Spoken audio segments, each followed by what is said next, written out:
जो चुनाव होने जा रहा है उसमें सरकार दबाव बना रही है।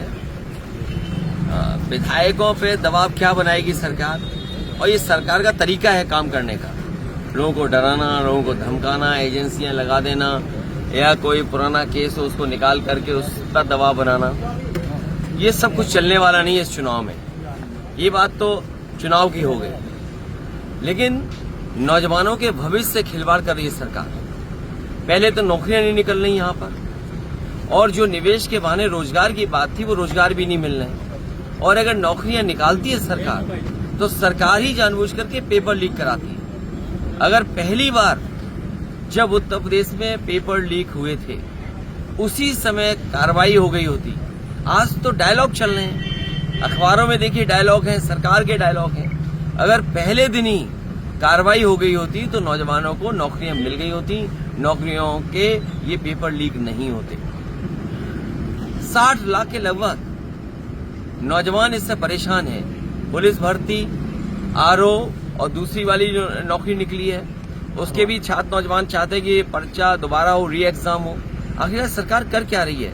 जब इतना इंतजाम करती है सरकार तब पेपर लीक हो रहा है, और फिर अपने से बचने के लिए कुछ भी नाम फ्लैश कर देना।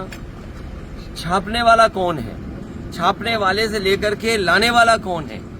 किसकी सिक्योरिटी के अंदर पेपर्स लाए जाते हैं? एक प्रोसीजर, लेट डाउन प्रोसीजर है। क्या सरकार के लोग शामिल नहीं है उसमें? तो सीधा आरोप है कि सरकार के लोग ही शामिल है जिनकी वजह से पेपर लीक हुआ। सरकार पेपर छपवाती है, सरकारी पेपर लाती है, सरकारी डिस्ट्रीब्यूट करती है, तो कौन दे रहा है पेपर? ये तो सवाल आपको सरकार से पूछना चाहिए। तो इसके पीछे मंशा क्या होगी सरकार की? सरकार की नीयत ये है कि नौकरी नहीं देनी पड़े उन्हें। नौकरी देनी पड़ेगी तो उसके लिए उन्हें बजट देना पड़ेगा। बजट है नहीं तो नौकरियां निकालते हैं, और नौकरियों के बहाने जो पैसा इकट्ठा करते हैं वो भी सरकार इस्तेमाल कर रही है। कई सौ करोड़ रुपया इकट्ठा हुआ होगा। तो छात्र नौजवान जो गरीब है वो जमीन बेच करके या अपना किराए पर लेकर के, उधार लेकर के पैसा तब नौकरी के लिए आया है, फॉर्म भरा उसने। और सरकार ने कितनी नौकरियां दी होंगी अभी तक? और अग्निवीर जैसी व्यवस्था कौन स्वीकार करेगा? अग्निवीर कौन स्वीकार करेगा? जहां लाखों लाख नौजवानों को साल में नौकरी मिलती थी, उस नौकरी को क्यों रखा इन्होंने? टेम्पररी नौकरी क्यों रखी इन्होंने?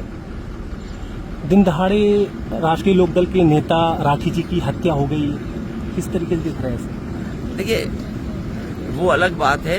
फिलहाल उत्तर प्रदेश के लिए जो पेपर लीक हुआ ये सबसे बड़ा सवाल है। सरकार इससे भाग नहीं सकती। सरकार की जिम्मेदारी थी सुरक्षित पेपर कराने की, और सुरक्षा का इंतजाम भी किया था। रिकॉर्ड बनाने के चक्कर में पेपर लीक सरकार ने करा दिया। जिस तरह से आप आगरा में भी रहे राहुल गांधी के साथ में, किस तरह का जन समर्थन देखने को मिला है? ये जन समर्थन बढ़ेगा क्योंकि किसान, नौजवान और व्यापारियों, हर वर्ग के लोग इस सरकार को हटाना चाहते हैं। 2017 में गठबंधन हुआ था, 2024 में किस तरीके से देख रहे हैं?